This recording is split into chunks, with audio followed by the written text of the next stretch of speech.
Welcome to another edition of Inside the Courtroom. I'm Hallie Murrow. Joining me is Greg McCollum with the complete legal defense team. Greg, good to have you back. Oh, thank you, Hallie. It's great to be here. We've talked a lot about human trafficking. Do you see cases, which I think is every parent's worst nightmare, where children are actually scooped off the street and kidnapped? Short answer, no. No, we don't see that. Certainly those kind of kidnappings, they do occur at times, but it's extremely rare. And that's not typically what we see.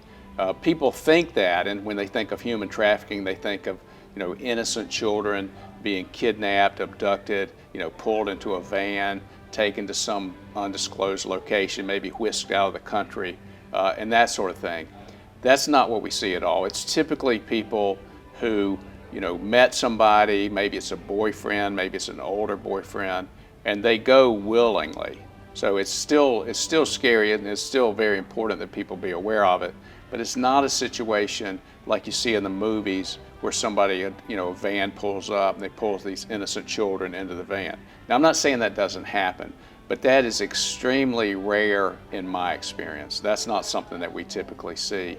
It's more voluntary activity where maybe a young girl, has got some issues.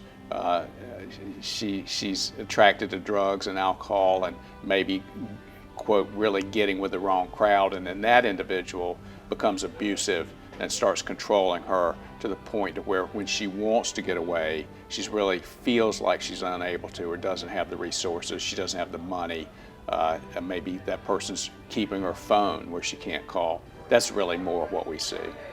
Thank you so much, Greg. Always good to have you. Guys, remember, if you'd like more information, be sure to visit CompleteLegalDefenseTeam.com.